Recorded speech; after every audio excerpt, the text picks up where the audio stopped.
Hey there, and welcome back to another Disney video. And yeah, it's been a while since I last talked about a Disney movie, but we're back, because for some reason Wish popped back into my head the other day, and it made me sad. Do you remember Wish? Came out last year to celebrate 100 years of Disney, and it had the full Disney hype machine around it. For them, it felt like they expected this thing to be their next big hit. The next big Disney princess. They had their throwback style, with computer-generated animation in the style of traditional animation, tying together the two major visual eras of the company, and it cost a cool $200 million to make, not counting all of the advertising costs, which were probably immense as well. So it was clear that the desire and expectation was for Wish to be well received, and to make a lot of money, especially since the studio had been suffering from a period of financial downturn at the box office. First, they'd been affected by COVID, then Strange World was a box office bomb, so they needed this to succeed. And I liked the trailer for it. And I think a lot of people liked the trailer for it. There was the hype of the centenary behind it, and it just looked like it had everything going for it until it didn't. And it ended up being a massive failure.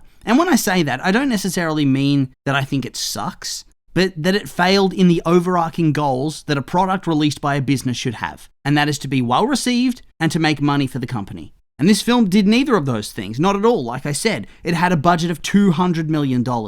And the early projections for the movie, well, they weren't massive, but at the time, a lot of films weren't doing all that well at the box office anyway. So for its opening weekend, industry expectations put it at a gross of $45 to $50 million.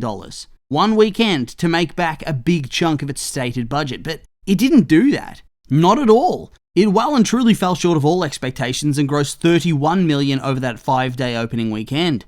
Woof! And it did not have any legs at all, no staying power at the box office, and ended its run internationally, grossing a total of $255 million, which technically, if you take all the numbers on face value, is a return on the investment, right? After all, the budget was $200 million, so it's a success. Except this is Hollywood, and Hollywood accounting is famously sketchy. And so, in fact, the film was a box office bomb, and it ended up losing the studio a whole lot of money. Losing $131 million, which is impressive. Very impressive. In fact, it's considered the biggest Thanksgiving weekend release flop of the modern era, so in a way, Wish, for Disney's 100th birthday, it did break records and cement its legacy, just not one the House of Mouse would be overly keen to acknowledge. And as to why it didn't sell tickets, well, word of mouth said the film was average at best, and apparently Disney bungled the marketing campaign over social media. Surprise, surprise. Big companies not understanding the reach and spread of social media.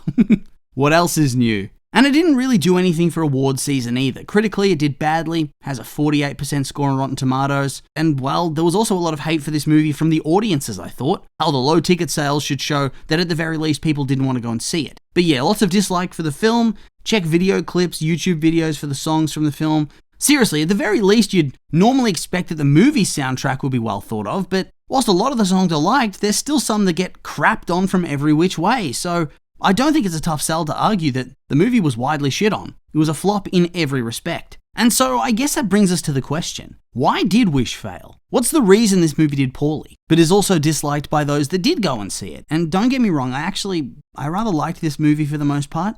I think my review was critical but fair. And it's not like I was sitting there completely bored out of my mind and hating the whole experience. It wasn't the best, but it was fun enough for what it was. But obviously, that wasn't enough. There is the reasoning that people didn't go to see the film because of its poor marketing strategy, and I'm sure that played into it. And in turn, it didn't get that surge based on word of mouth like Elemental did after its own lackluster debut, because it wasn't good enough to get that. People weren't going to go and recommend it. But also, I think one other thing's being overlooked. And this actually may be a bit of a hot take, but I don't think the animation looked all that good. I mean, don't get me wrong, from a technical perspective, yeah, the animation is well done, but I think the design of it, the infusion of the traditional watercolor style with the more new age Disney look, it doesn't work for me. And in every trailer, I walked away from it thinking that whilst the story looked interesting, I didn't think it looked all that good. It looked almost unfinished to me sometimes, or like a style clash. And my perspective on this didn't really change throughout the viewing experience, and so despite it not seeming like a major reason to dislike the film based on what reviewers and whatnot have actually said, part of me does wonder if this is something that turned people away from seeing it. If the look of the film was not appealing to the wider audience sensibilities. I mean, it wouldn't be a shock to me, that's all I'm saying. And then you take that unique visual style and combine it with poor marketing, and you have a recipe for a flop. Honestly, this is one of the few films I've walked away from, at least the few animated films I've walked away from and thought, I didn't like the visuals at all. I'm usually quite easygoing in that regard. Some films don't have the same polish, but I like them nonetheless. And maybe I'm being more overly critical here because it's Walt Disney Animated Studios, and they've been so good for so long in terms of animation quality. And so they chose to make it look like this. It was an intentional artistic decision, and so I think I'm less forgiving because of that. I just didn't like the look of it at all. But hey, that's not what makes a movie. Not completely. Because aside from visuals, an animated film has both sound and story to drag it out of the mud. And I guess we'll start off with the sound. Voice acting, that was decent. Nothing hugely stand out in my eyes, but nobody sucked or anything like that. It was good. But hell, it's a Disney musical. We're here for the soundtrack, aren't we? And I'll be honest, I thought it was great. There's a lot of decently catchy songs that stuck in my head for a fair while. This Wish, Welcome to Rosas. And then, knowing what I know now, I liked those songs a lot. They were pretty well received. Although at the same time, I don't think there were any songs that managed to transcend that next level of popularity and acclaim. Do you know what I mean? And so whilst the songs are fun, they're not lingering in your mind for weeks and weeks and weeks. You're not obsessively returning to listen to them on Spotify or YouTube or wherever over and over again like you might have for some of Disney's earlier catalogue. And I think the YouTube views attest to that. And then it also has one of the less good villain songs. I personally liked it. If I'm being honest, I'll admit that. But I accept I'm in the minority on that because This Is the Thanks I Get seems to be largely disliked as a whole. At the very least, the reception is mixed, with a significant portion of the haters being very, very vocal about it. So, yeah, I like it personally, but I get why others don't. It's not really, it's not very dark or epic. It just falls flat compared to a lot of other Disney villain songs. So far, we have animation which doesn't blow you away, and a soundtrack that's fine enough, with one stinker of a song, and suddenly, the perceived mediocrity of the film, its lack of popularity and success, it becomes clearer and clearer. But hey, there's still the story. A really high quality story is able to cover up a lot of flaws, and so, we'll see. Wish tells the story of Asha, a girl living in the magical kingdom of Rosas, which is ruled over by King Magnifico, who founded the kingdom and who takes the wishes of all his subjects when they turn 18 and grants 14 every year or so.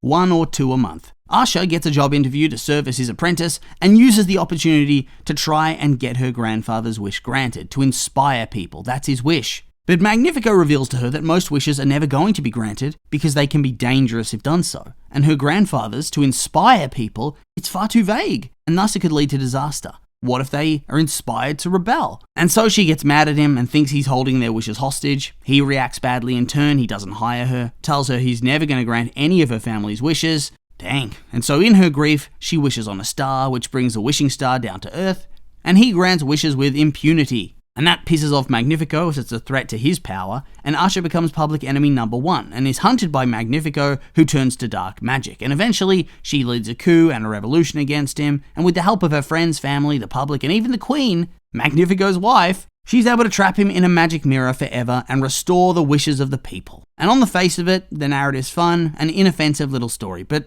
that's really all it is in my opinion. It's fun, it has a lot of callbacks and nostalgia bait that harken back to early eras of the company. It has characters inspired by the Seven Dwarfs or the appearance of the Wishing Star seen in so many different early Disney films, the design of the castle, that classic Disney princess castle design, the villain ending up in the magic mirror, the animals in the woods, big time Bambi vibes, and I'm sure there's other movies sprinkled in there too. This is all just off the top of my head. But at the same time, I think it gets lost in that nostalgia sometimes, that the story never kicks into a higher gear and just plods along. It's perfectly serviceable and perfectly average. And I don't really think it's really quite so bad as a lot of people have said, and I'm not sure that I agree it deserves to be the lowest rated Walt Disney Animated Studios film on Rotten Tomatoes. Are we playing games with that? It's not the best film in the world, but it's not the worst movie they've ever put out, let's be real. But I do think what lets it down is that it feels derivative in a way that you can't escape because they're playing to so much nostalgia and they don't do anything new with it. And so it relies on the old to sell the movie without carving a new path. And I get that they figured it would be good for the 100th anniversary, but it just didn't do what it needed to do. And it wasn't must-see, it was forgettable, and that killed its vibe. And so I think it's pretty clear why it failed in the end. Clear that the actual marketing strategy, whatever it was a disaster and a total bust. And on top of that, the product they put out, despite me liking it well enough, was average at best. And that's just not enough for people to bother buying tickets in this day and age. It just isn't. And based on how the company's gone in the last couple of years, in terms of their new creative direction, it's pretty clear why they've had to go back to sequels for the time being, because that'll actually sell tickets and make them some money. And so yeah, Not really much else to say beyond that, and so with all that being said, these have just been my opinions, and now I'd like to hear yours. What do you think of Wish? Are you with me? Do you agree that this is why it failed, or maybe you have a different opinion? I'm curious for your thoughts, so make sure to like, comment, and subscribe, and let me know.